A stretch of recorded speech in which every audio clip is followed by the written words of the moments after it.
Welcome to Shield of the Republic, a podcast sponsored by the Bulwark and the Miller Center of Public Affairs at the University of Virginia, and dedicated to the proposition articulated by Walter Lippmann during World War II that a strong and balanced foreign policy is the necessary shield of our democratic republic. I'm Eric Edelman, a counselor at the Center for Strategic and Budgetary Assessments, a Bulwark contributor, and a non-resident fellow at the Miller Center.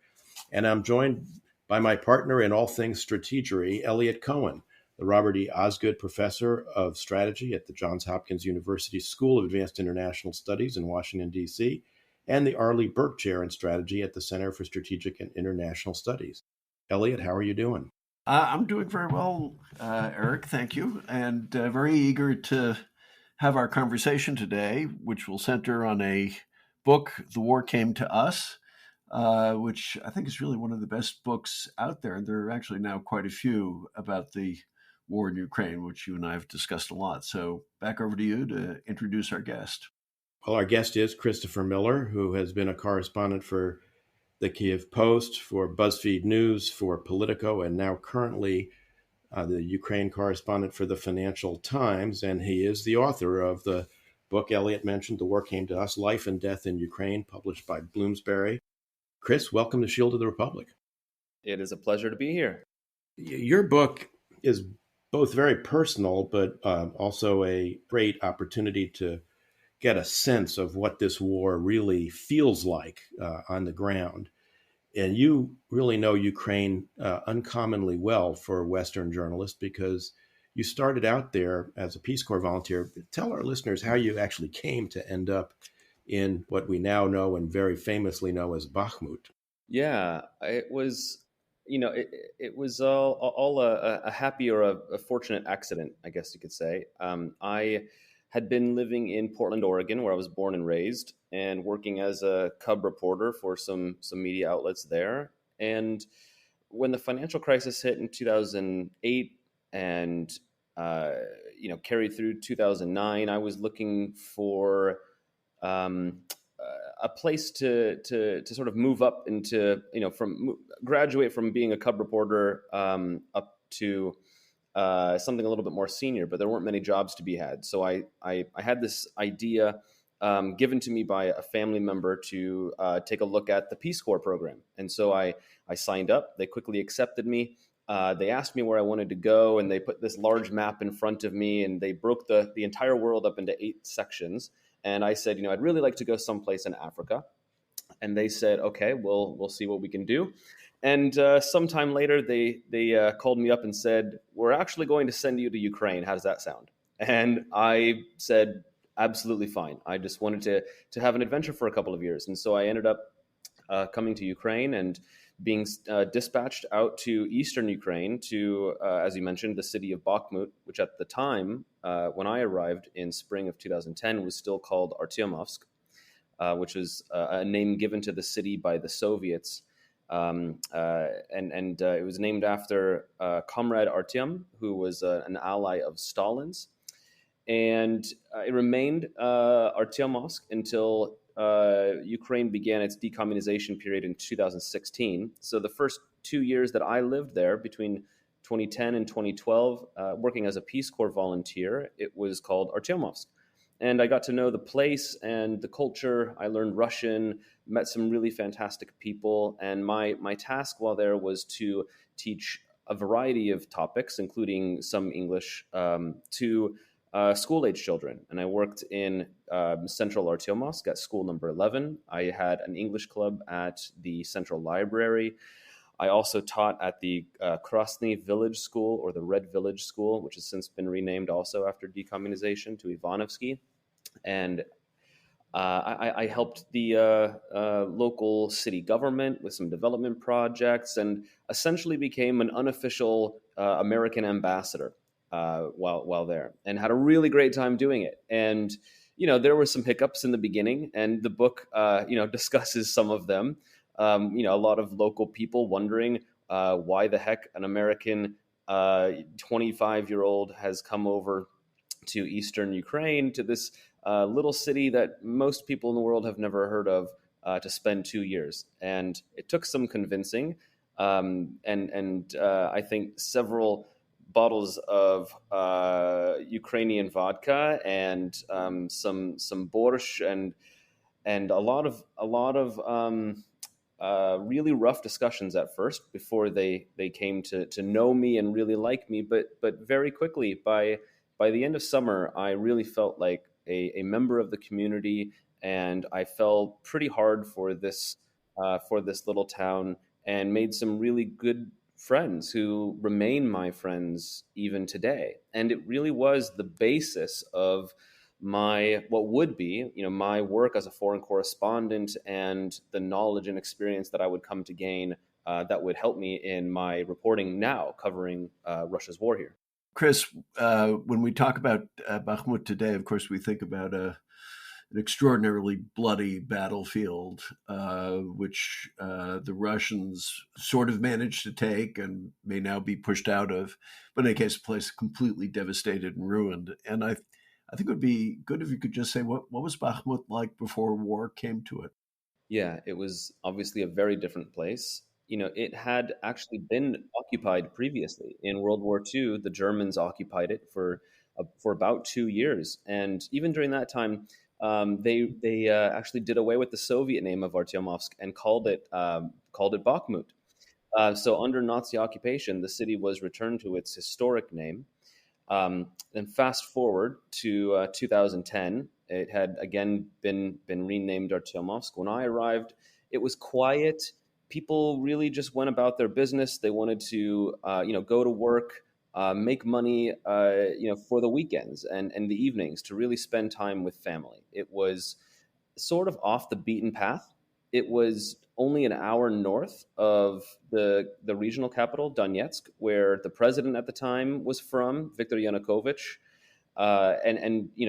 This was the big city in the region. Outside of Kiev, there's about 4 other major metropolises in Ukraine.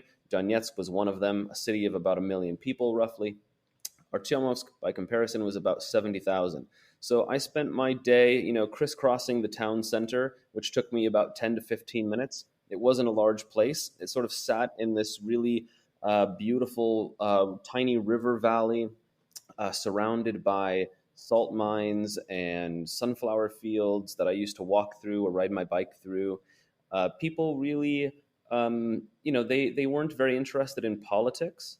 I think one of the misconceptions of Ukraine is that it's always been divided in East and West, and Russian speakers and Ukrainian speakers, and that people in the East had this real affinity for Russia and Moscow and didn't feel similarly toward the rest of Ukraine and Kiev. And what I found was a much more complex situation. People had a very strong regional identity, and they identified as people from Donetsk region or of the Donbas, which is the Donetsk River basin where Bakhmut is located. And they didn't despise Kiev, but they were frustrated by the capital because they felt forgotten and sort of neglected. At that point, before this decentralization that happened after Ukraine's 2014 revolution, a lot of Kiev decided what to do with all taxes paid in the country, and they didn't always trickle down, to regional centers and then to these little regional cities. They actually, were spent in Donetsk or in Kiev and found their way into the pockets of a lot of the country's oligarchs, and so local people resented the Ukrainian elite, but they equally resented Moscow, even if they had friends and family just on the other side of the border in Rostov region, for example, or to the north in Belgorod, like some of my friends did. They saw their connection with Russia as one of convenience and geography. Obviously, the Russian border was very close, so there was a lot of cross-border business happening and family that lived on the other side. And that region of eastern Ukraine is essentially equidistance from Kiev and Moscow, right? So it really was, kind of right in the middle of this. These two sort of conflicting capitals at times, and I found it to be actually a lot more of a complex place than I had read about before arriving, and it became more so in a really fascinating way over the course of my years there and communicating with people and really getting to know them, and especially during my language studies, which I think is actually a good example. Everybody thinks that the people in the East speak Russian. Well, that's generally true, but it's not accurate. And you realize that when you're there, because people do speak a form of Russian, but it's more what local people there call surzhyk, which is a mix of Russian and Ukrainian. So I had studied some Russian in Kiev for 3 months before I relocated to Eastern Ukraine. And when I arrived there, I recognized people speaking Russian, but it sounded a little different than the Russian teacher who was teaching me. It was softer. It had Ukrainian pronunciation and a lot of words. There were Ukrainian words that replaced Russian words, and so it took some time also to get used to that. And I think one last thing I'll note, just to underscore, the fact that this wasn't a place that favored Russia, is there were a lot of towns and villages outside of Donetsk city and outside of the cities in the region where a vast majority of the local residents spoke Ukrainian. And I would go and visit some friends at their country house or dacha, a little cottage, often a village of 200 people or 300 people.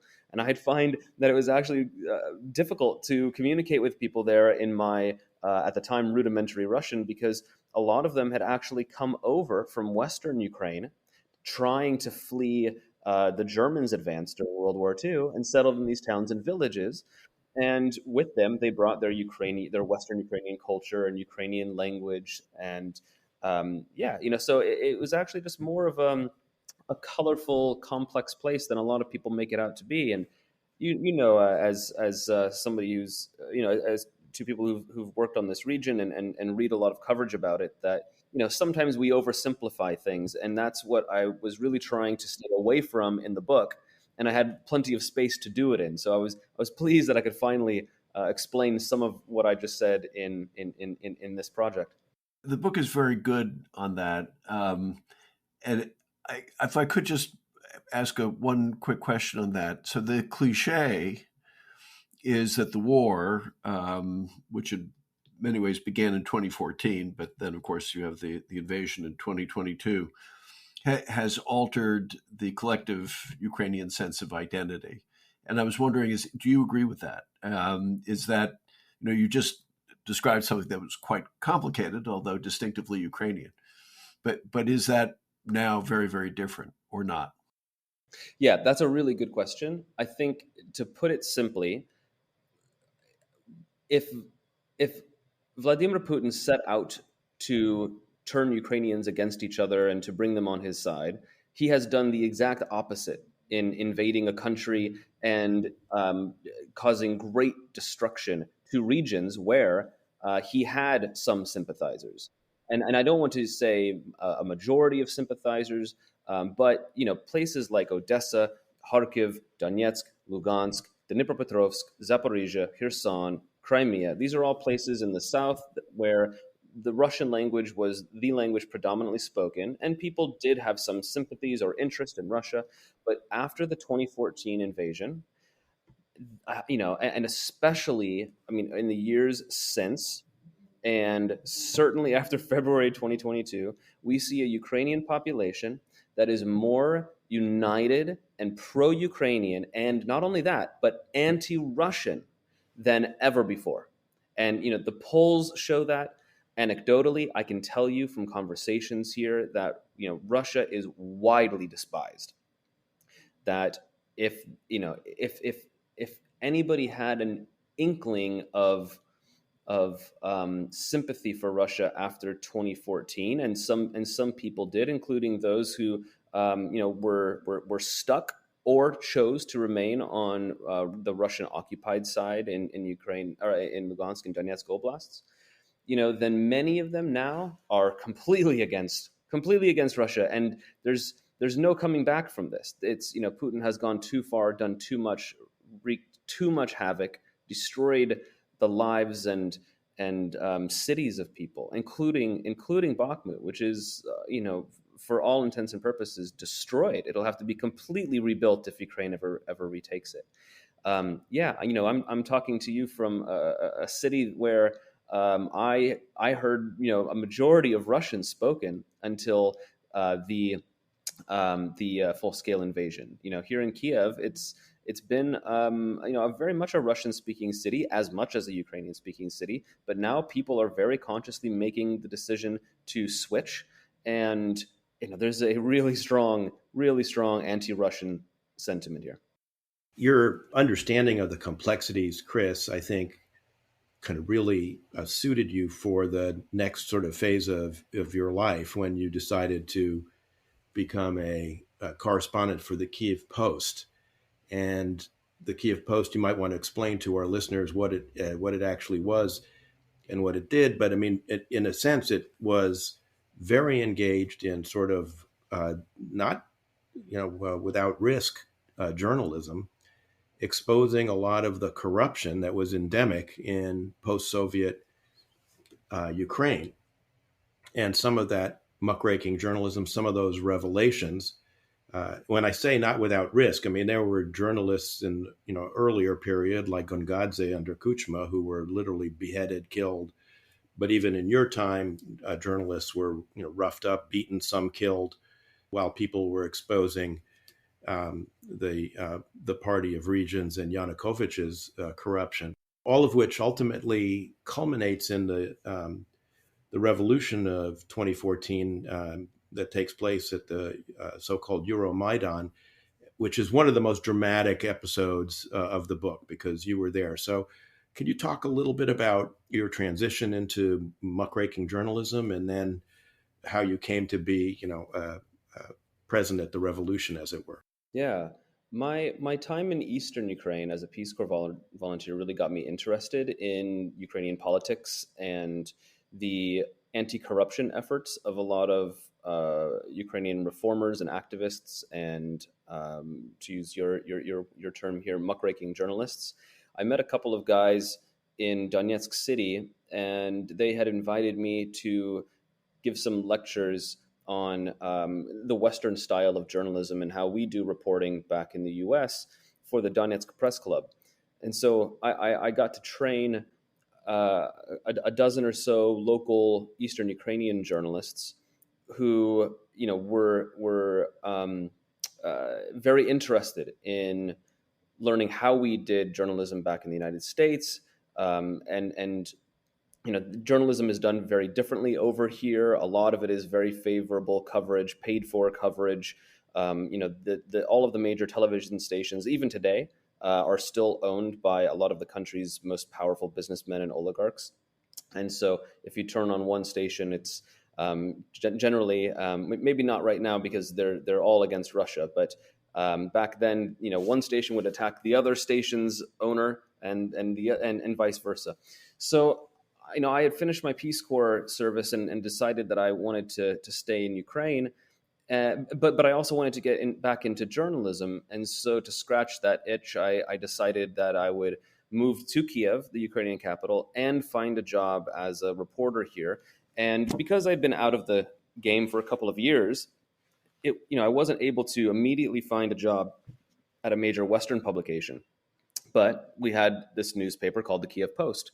And to describe what it is, it's essentially it was one of many English language newspapers that popped up after the collapse of the Soviet Union, and was founded by a Westerner, native English speaker who wanted to essentially tell a Western audience from a very local ground level perspective what was going on in all of these former Soviet republics that were now independent states. So there was, of course, the Moscow Times in Russia. There was the Prague Post in the Czech Republic, and there was the Kiev Post here, and a vast majority of other ones. I worked at the Kiev Post under an American editor and with several Ukrainian journalists.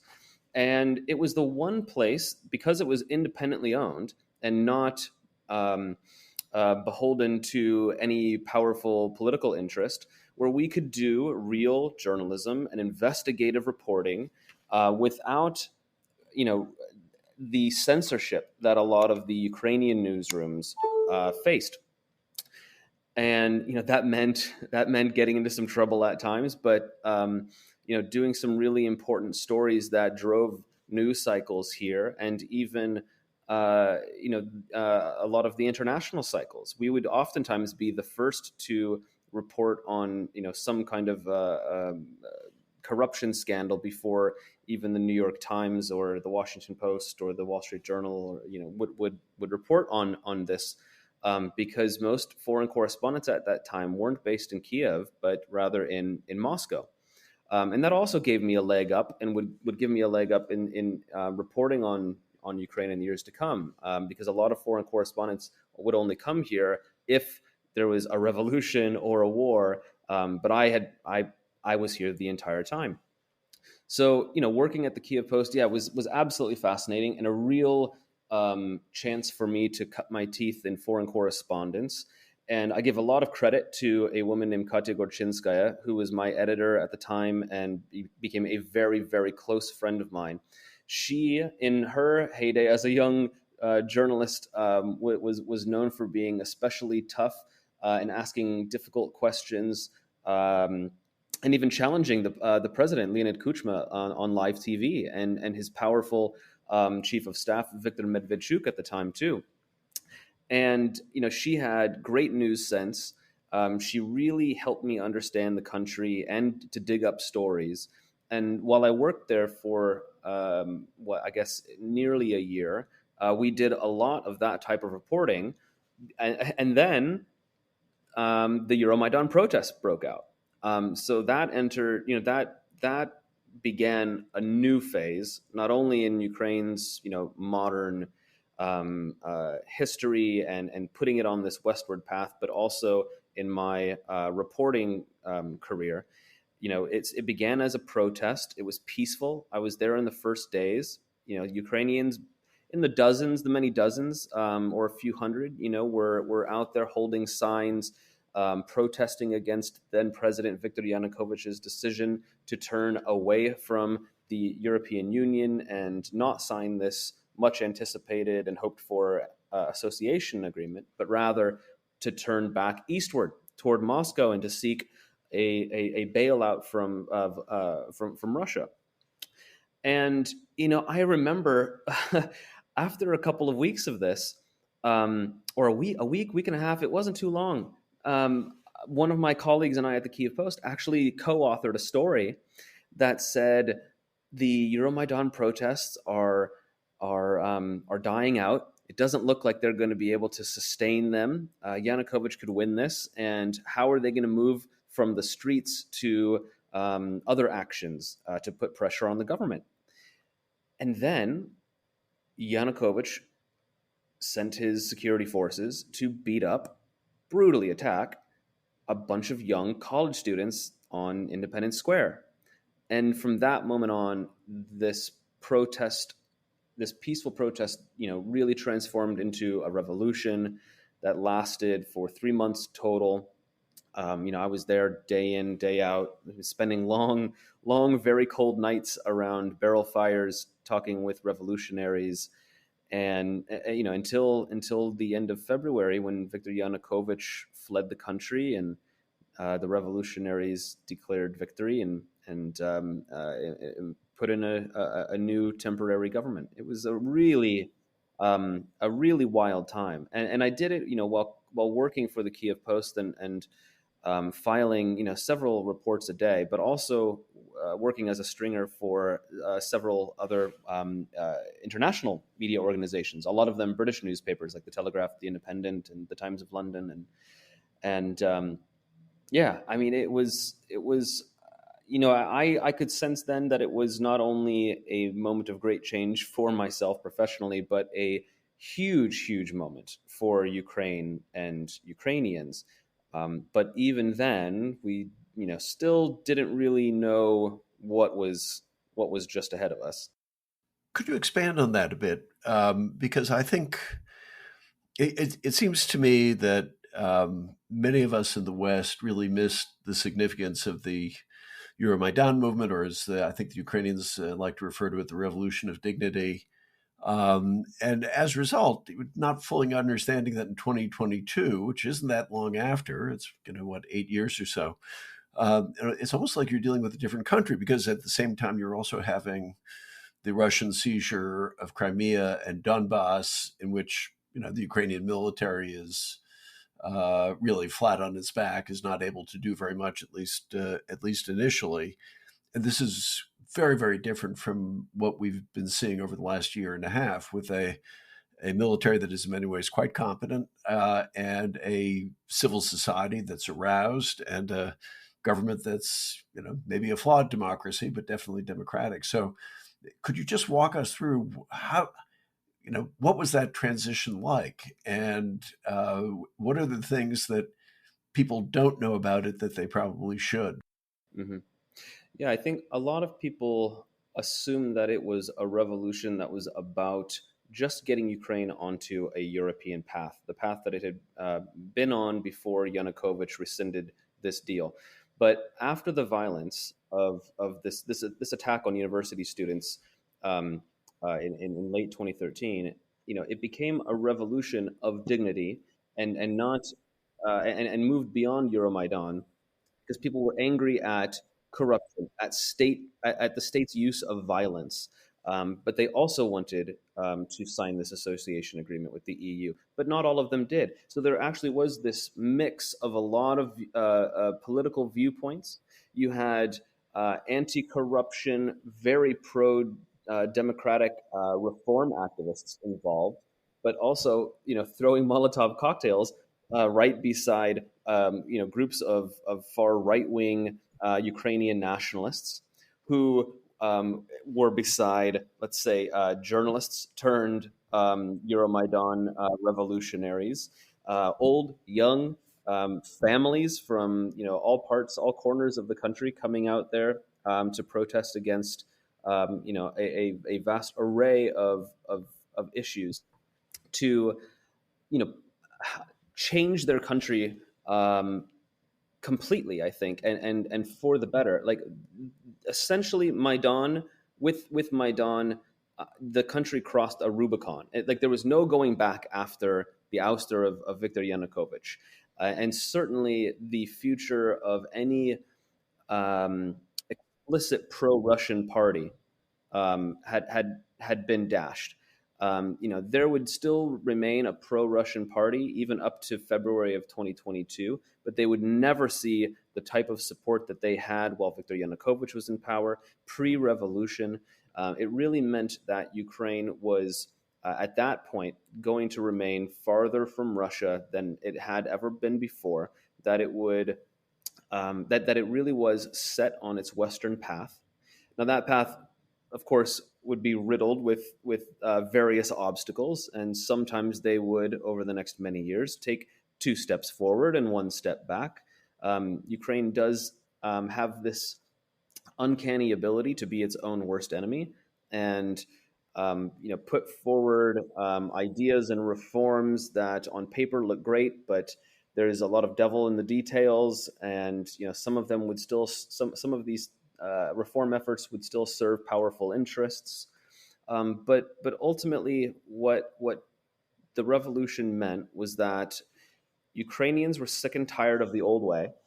They had come too far after the collapse of the Soviet Union, with all of these governments that were more self-interested or too friendly with Russia, and they weren't going to go back. That they were moving forward, and that meant effectively moving westward. Now, if you also, I guess, to talk about the military, at that time, what we saw during the revolution was a pretty strong riot police force, a street force of police that very much operated as more of a brute force than a law enforcement agency. Shortly after, it was just days after Yanukovych fled the country, that Russian forces covertly invaded the peninsula of Crimea. And with that, what we saw was how weak the military had grown under Yanukovych, and not only, but even under the more Western friendly Viktor Yushchenko before him. Over decades, the military was essentially just not viewed as a priority, and Russia. It was not understood that Russia would invade its neighbor, right? Its friend, and so the state didn't see a lot of reason to invest in the military, but also a lot of money that was meant for the military was being siphoned off by these extremely corrupt leaders.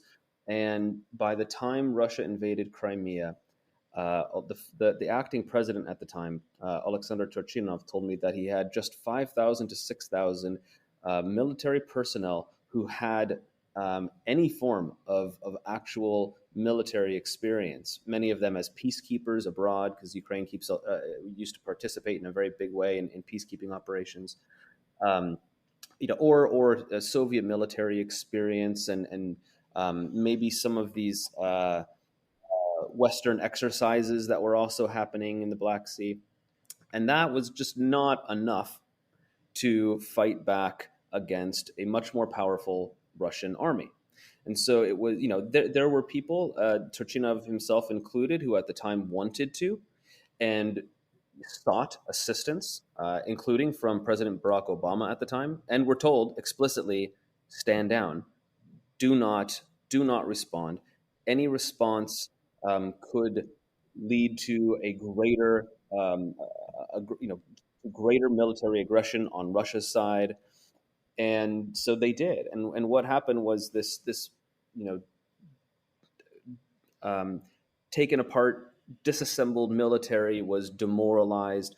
They didn't stand up and fight.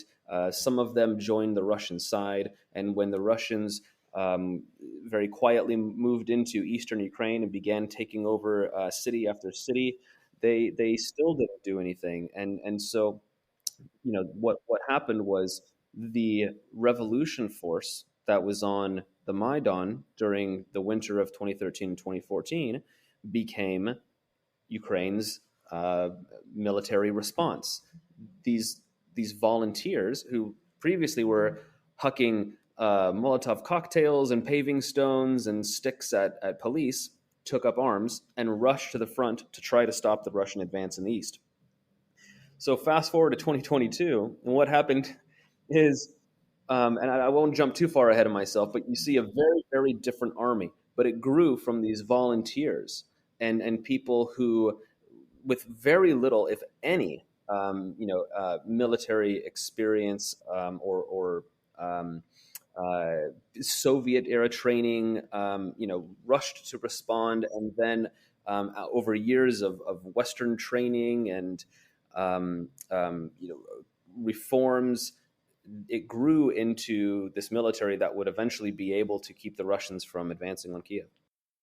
Since we're transitioning to talk about the Russian invasion, I was wondering if I could ask a follow-up, which is, I think, one of the great things about the book, among many, is you actually spent time in Crimea and you spent time in Donbas. And I think one of the beliefs prevalent in some circles in the West is, well, the Ukrainians never really thought of Crimea as particularly Ukrainian. It's really Russian, that's probably because they've heard of Sevastopol. And Donbas was always a pro-Russian area filled with Russian speakers. So it's sort of natural that it fell into the hands of the Russians. And I was wondering if you could just comment on that. I mean, to what extent, if any, is that true or is it false? Yeah, I really loved Crimea because coming from Oregon with mountains and rivers and forests, it reminded me a lot of some of the seaside terrain and geography there.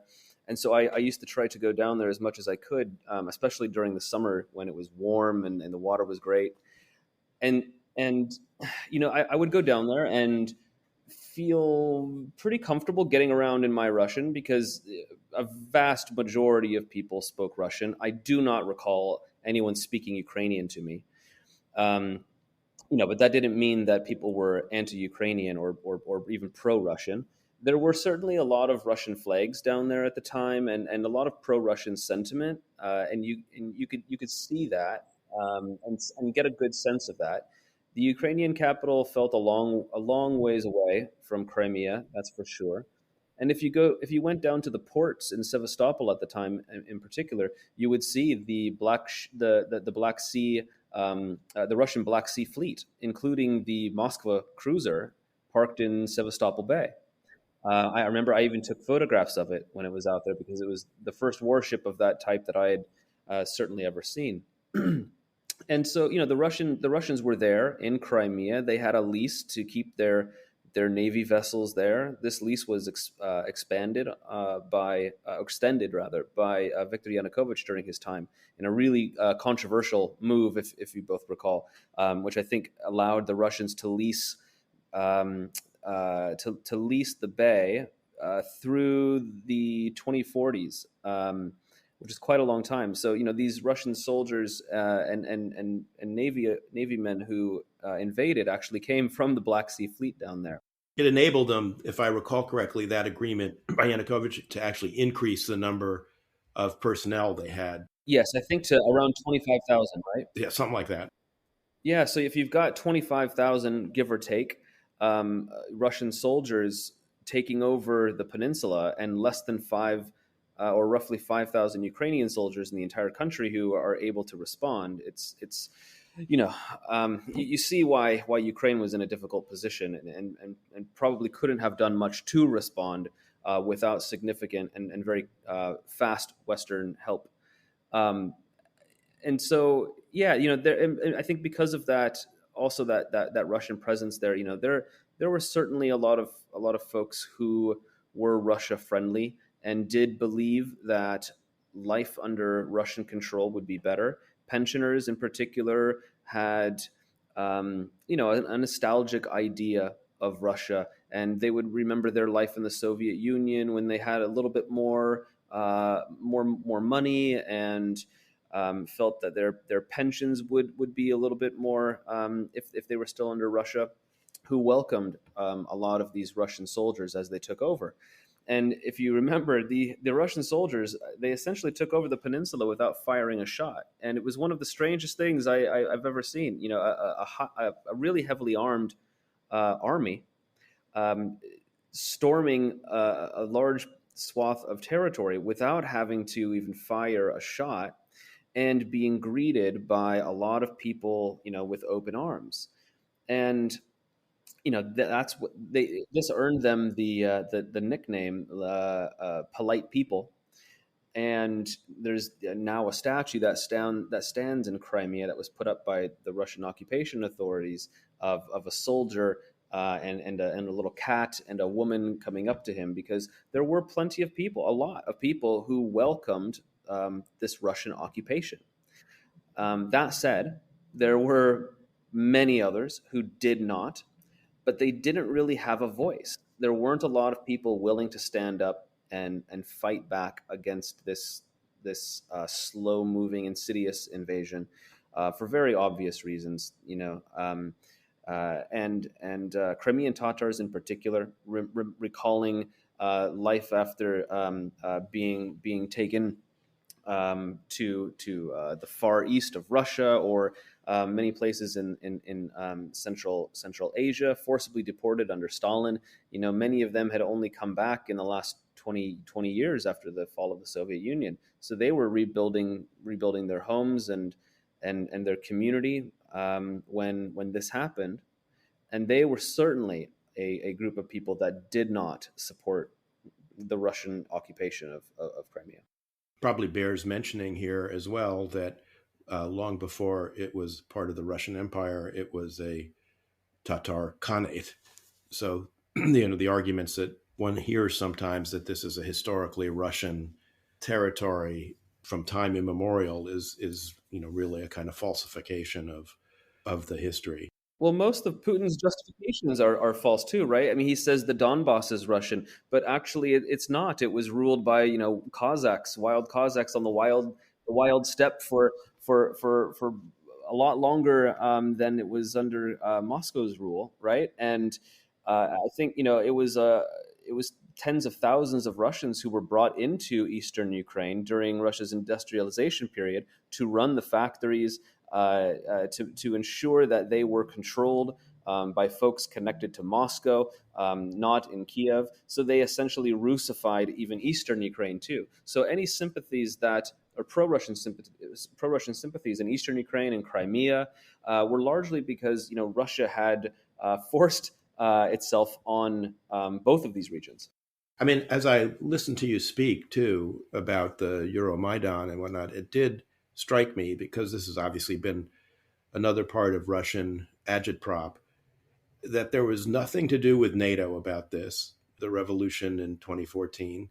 Yes, it's true that in 2008 at the Bucharest NATO summit, the members of NATO had said, at some point in the future, Georgia and Ukraine will be members of NATO. But at that point, it was not, really in the cards at any time soon. Under Yanukovych, it actually became part of the Ukrainian constitution that they couldn't join NATO. And so the threat of NATO membership, or of a military threat of some kind to Russia, just as you describe it, just non-existent. I mean, this is just a total invention. And one of the things that struck me about reading your book was, as you particularly describe the next kind of phase here, which was the fighting in Donbas, it really gives you a great sense both of the complete mendacity of the Russians as they were doing all this, but also the incredible brutality. And one of the things you discuss in the book is your tendency to, whenever you were visiting the front, to go to the morgues and hospitals to try and talk to people there. Do you want to explain to our listeners why you did that? Yeah, as a reporter, I try to get the fullest picture I can, and to speak with as many people I can, and to see things with my own eyes, and to get out of Kiev as much as possible. And covering the war in 2014, Russia's first invasion, I spent a lot of time back in eastern Ukraine where it was unfolding, because I was very comfortable in that region. I knew people, I knew all of these cities. I had worked and volunteered in all of them. I had great contacts and sources, and I even had a lot of friends and acquaintances who took up arms or participated in one way or another on both sides. And so I benefited from having these local contacts. And so when I went out there, whether I was in the Russian occupied side during this 2014 invasion or the Ukrainian side, I knew that I could roll into a city and drop a name or a place to somebody, and be allowed to go and talk to these people at a local government building, or schools, or even the morgue. And I would find that in the morgue, and I mean, when the violence really began, and I think it really turned into a war, because Russia's invasion forces in Crimea moved to the Donbas in eastern Ukraine in the spring. April is when they began taking over these buildings in Slavyansk and Kramatorsk, Konstantinovka, Donetsk. But it really didn't become a war until the Donetsk airport battle at the end of May, the day after Ukraine's presidential election. And I was there, and I was in the middle of this gunfight, which was something I had never experienced before. It was absolutely terrifying, and I was seeing soldiers being cut down by helicopter fire, by RPGs, by small arms fire. But I still felt like I didn't have a full picture of what had happened. And so the day after, I thought, okay, I'm going to go check out the hospitals and I'm going to go to the morgue. I knew exactly where they were because I had a friend during my Peace Corps days who actually lived next door to this building. And so I went there, and when I walked in, what I saw was a pile of bodies that stretched halfway between the floor and the ceiling, almost as tall as I am. And I started counting, and that's when what was unfolding really became clear to me. And I think when it felt very much like a war, and I could see what the cost of this was going to be, and I knew that it would only get worse because the soldiers on the Russian side who were seeing these bodies were furious because they were their own that were being killed. Later, I would cross back over the front line and see similar scenes in hospitals on the Ukrainian controlled side. And I would see how infuriated the Ukrainian soldiers and civilians and family members of those killed were. And I just knew that this was going to blow up in a really terrible and tragic way. And those places gave me a more intimate glimpse into the real cost of war. And I think from that moment on, I knew that I didn't really want to write a whole lot about the geopolitics of it and what was happening in Washington and Moscow. And I really set out to tell stories on the ground of the people impacted, because it did feel at times as though, I was in the middle of this, watching all of this happen, but people were just talking about, what is Moscow saying? What is Washington doing? What is the European Union doing? But nobody was really talking about the people who were fighting, the people who were dying. And, I made it a point to try to tell as many of those stories as I could. I also think that in doing so, you tell the story of the politics, and understand much more of a place and what is at stake. So that's why I would go to those places and really try to spend time among the people impacted. You also interacted with some of the more minor but nonetheless significant characters in this story. One who I thought was particularly interesting is Igor Girkin, who I guess goes by the nom de guerre Strelkov, who clearly a nefarious character, although a very interesting one, now in jail, or at least secluded somewhere in Moscow. Could you talk about him? Yeah, it's only a shame that he's not in a Dutch jail where he was tried and convicted for his role in downing the Malaysia Airlines flight MH17 on July 17th of 2014, right?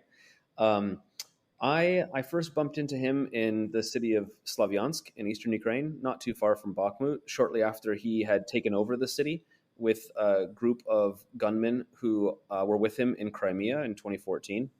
So he helped with the takeover of Crimea before moving to eastern Ukraine, and then taking over the government buildings and the security service building in Slavyansk and running it like his own fiefdom for Russia.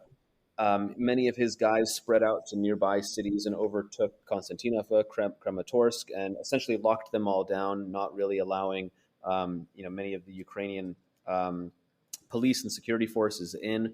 And that's really when the occupation began. And I think it was Strelkov who now infamously said that he was the person who fired the first shot of war, right? Or sparked. He's the person who sparked the war.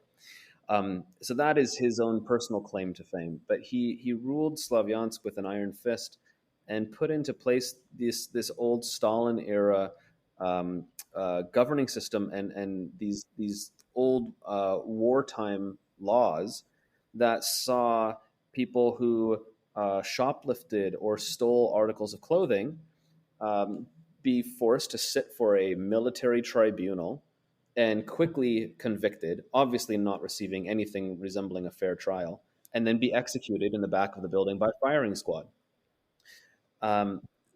Now, when I met Strelkov, I could tell right away that he was a bad guy. Certainly one of the most terrifying people involved in this whole Russian war that I've ever met. I had to get accreditation, just like any other journalist who wanted to work there. So you'd have to go into the security service of Ukraine building that he was occupying and walk into his office and ask for his stamp and signature on a piece of paper that would allow you to move freely, in theory, around the city and do your reporting. And I remember when I approached him, he looked at me up and down, obviously recognized immediately that even though I'm speaking Russian, I was a foreigner, asked where I'm from. When I told him that I was an American citizen, because he asked which country I was from, he had some very choice words that I can't repeat on this podcast, I'm sure. But, he said that he would give me accreditation anyway, but if I fell out of line, that he would shoot me himself. And I kept that in mind. I moved around very cautiously. I did my reporting. And a couple of months after that, he finally fled the city of Slavyansk with his gunmen and moved to Donetsk, the regional capital where Russia had set up its occupation center. And when he left, I remembered his office, and myself and two other colleagues went in there and dug around very carefully and found a stack of documents that were especially interesting, considering that they had all of his name all over them, and they were from these military tribunals, and it proved that he was holding these illegal trials and sentencing people to firing squad. And we followed several of the stories that were in these documents, tracked down the family members of several people who had been executed, and we told that story. And it was one of the first, if not the first, story about with evidence of Russian war crimes in Ukraine. Strelkov, just because he is a fascinating character. Before he came to Ukraine, he fought in Chechnya, he fought in Transnistria, the breakaway territory in Moldova. He also was a big fan of war reenactments and quite the White Army enthusiast. So he was playing war while also participating in real war, and he sort of strutted around with the confidence of maybe an old general from 100 years ago, somebody you might see on like a Hollywood film. I was reading your book when he was arrested for his criticism of the Kremlin after the Prigozhin mutiny, and I must say I was deeply offended when the New York Times described his arrest as described him at the time of his arrest as a Kremlin critic and dissident. When in fact he is a war criminal, as you point out. The interesting thing, though, and I felt similarly frustrated by that, and obviously Ukrainians did. It became quite the issue and topic of conversation in Ukraine. It is true, though, that he is a Kremlin critic, and I think one of the interesting things is that he became so after he was withdrawn from eastern Ukraine in August of 2014 and lived in Moscow. Very, kind of very quietly, but sometimes popping up to criticize Russia's military operations here, and then in a much bigger way after the full-scale invasion in 2022, which is obviously what has him in hot water now. We're running low on time, but there are a couple of other things I really do want to get to with you if we can. Maybe I'll just lay them out, and you can talk to us. And Eliot, if you want to chime in, please do. You've had a chance to observe President Zelensky up front and personal. You've interviewed him. Some of the interview material is in the book. I wonder how you assess him as a war leader. Eliot and I have speculated that, in fact, his acting background, probably nothing suited him better for this role than that. But I'd be interested, obviously, in your view. A second issue I would love you to touch on, one of the more both horrifying and comic scenes you describe in the book is you're spending a day with the so-called Cossack Bomb Squad, which was a group that was going out, being called by people to deal with unexploded ordnance. And, at that point in the book, it really reminds, I think, your readers of the ravages of these artillery duels that we're seeing going on now, and the fact that Ukraine is already, even before this war, was already one of the most mined places on earth. Now it is probably the most mined place on earth, and that's long before the United States supplied Ukraine with the so-called DPICM, the dual-purpose improved conventional munition, which is a cluster munition. So I'd be interested in your view of that particular episode. And then finally, you've been writing about these artillery duels recently, as we all are watching the Ukrainian counteroffensive slowly unfold, much slower, I think, than some people anticipated. And so, I wonder if you have some thoughts about how does this conflict get, resolved? How does this conflict end at some point? And Eliot, please feel free to throw your 2 or 3 cents in here. No, I think you've covered the waterfront. We don't have much time left, so I'll get right to it then.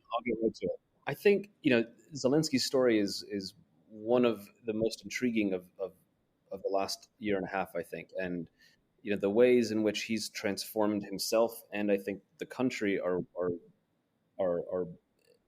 big. In a sense, to echo what you said, yeah, this might be the role of his life, right? And certainly his background in acting, in speaking, in public, appearing in public, has been beneficial. At the same time, I've known him now for quite a while. I got to meet him and speak with him while he was a comic actor, before he had any political aspirations. I met him during his campaign. I have been able to see him and interview him since he became president, including in the last year and a half. And what you see is not. It's not.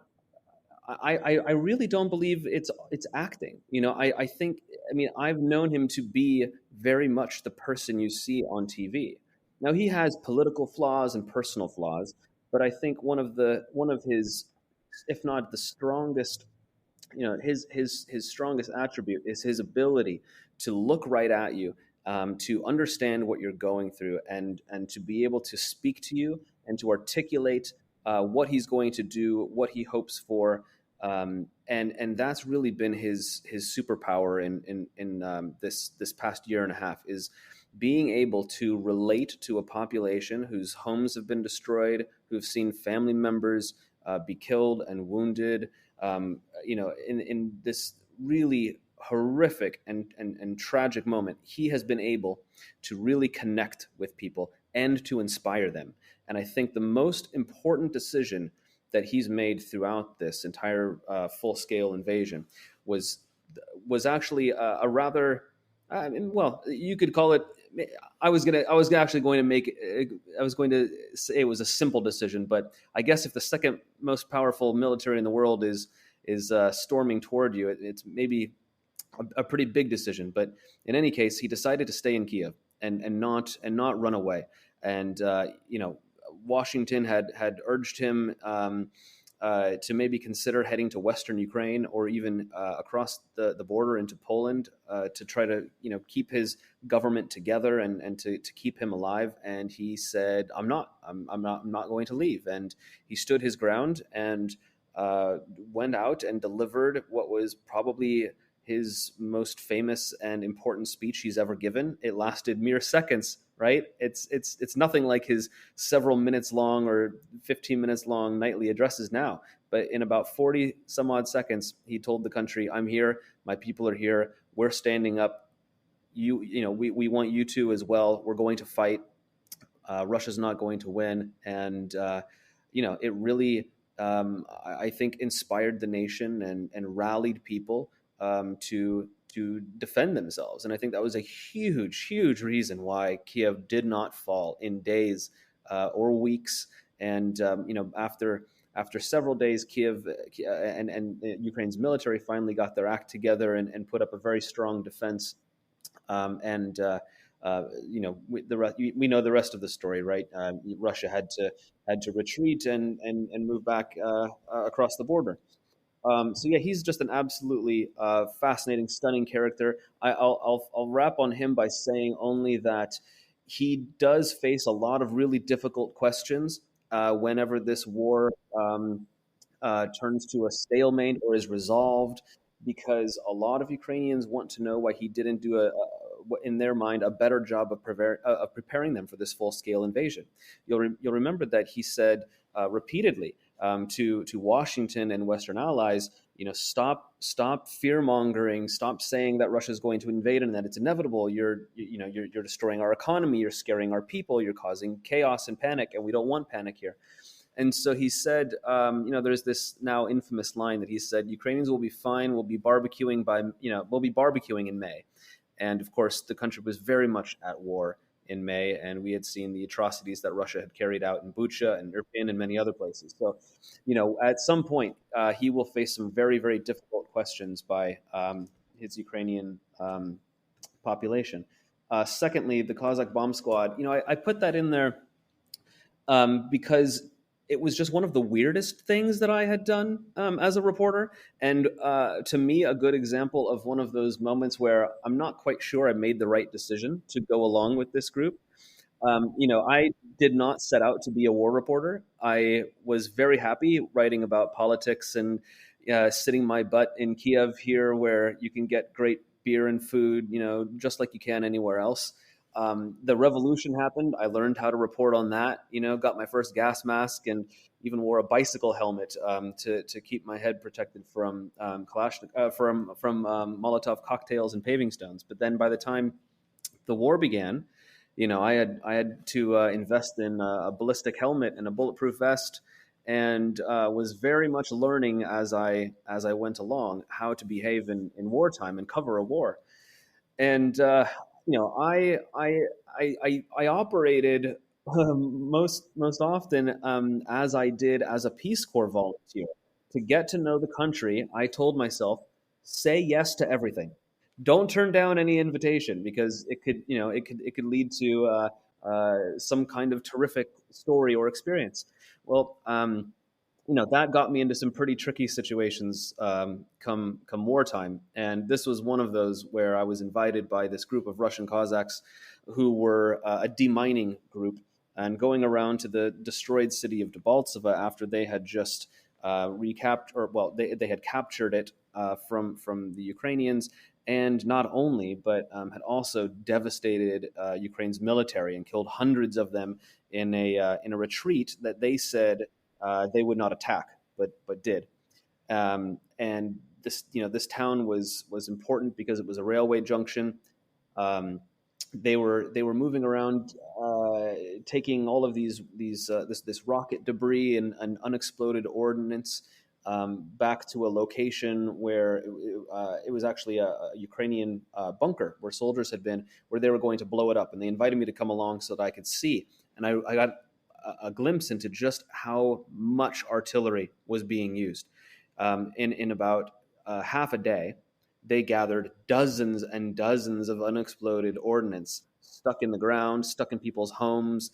And they gathered it all in this truck that we drove around town, bouncing along on all these terrible roads, with some of it clashing, underneath my feet. And they were chain smoking around all of this ordnance, and I realized that this is probably a really bad idea. But it was one of those strange moments, that happen in war, that I thought was interesting, because it showed the weird sort of hodgepodge of fighters and people who were involved and who Russia was using. It gave me a sense of just how many shells were being fired. It gave me access to a town that was now under occupation, and permission to go in there. So I got to speak with people who I otherwise wouldn't have access to.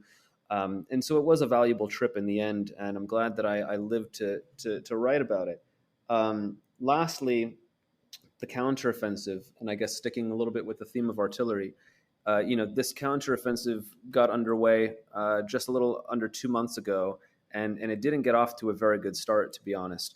The Ukrainians and American officials as well have said that the Ukrainian forces lost around 20% of all of the Western armor, tanks, demining equipment, Bradley infantry fighting vehicles that had been sent over for this counteroffensive, and that's no small number.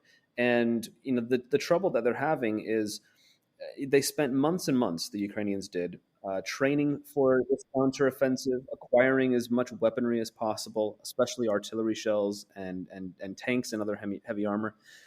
But every day they spent preparing, the Russians had to dig in and fortify their defenses.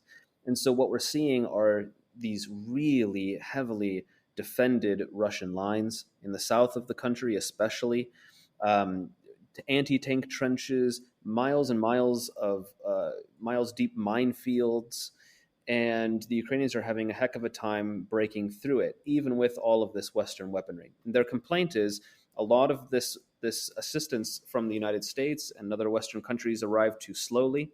It kind of came in piecemeal. The training that was provided by the United States, by the Brits, by other Western NATO countries was good, but it was only 2 weeks at a time, maybe 3 tops. So a lot of the soldiers participating in the counteroffensive are very inexperienced. They sort of buckle under pressure.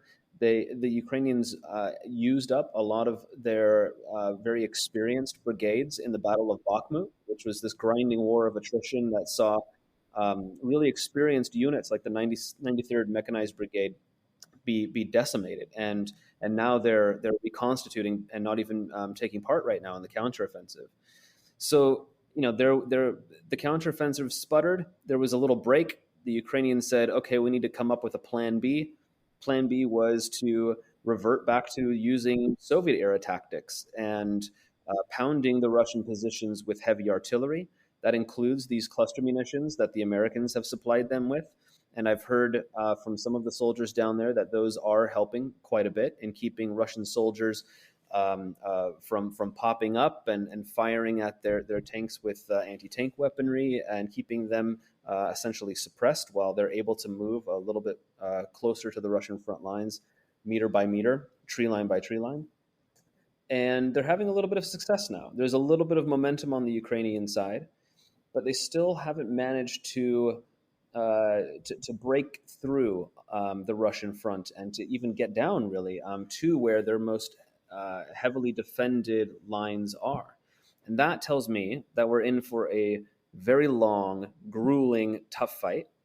We're going to see a lot more casualties, a lot of equipment losses in the weeks to come. And I think we shouldn't expect to see a sweeping counteroffensive like we did in Kharkiv last year, or even down in Kherson after the Ukrainians got going and managed to recapture that city in the south. It's going to be a long, tough fight. I'm not sure exactly how and when it ends, but I do know that, and the Ukrainians say and truly believe that if the West provides them with enough and quickly enough, then they're going to have a much better opportunity to do it. That time isn't on their side. Time favors Russia right now. It's just got deeper resources. They're not going to have to convince themselves to continue fighting, right? They're already putting their factories on war footings and producing more missiles and equipment. The Ukrainians are going to continue to have to plead their case to the West and say, we need more missiles, we need more rockets. Please give us F-16s. And so I think, unfortunately, this is something that's going to stick around for a while. I don't think we're going to see the end of this war. But when we do, I do think that it's going to be really difficult, for the Ukrainians and the Russians to sit down for negotiations. Somebody's going to have to mediate at some point. But I think really one side or the other is going to have to almost pound the other into submission before the other side is willing to come to any kind of agreement. The Ukrainians have lost too much. They don't want to make compromises. They've compromised already. They've lost cities, families, loved ones. They don't want to see a Ukraine that's divided and occupied by Russia. Chris, you've been incredibly generous with your time today. I know it's late in the day in Kyiv, so thank you for joining us.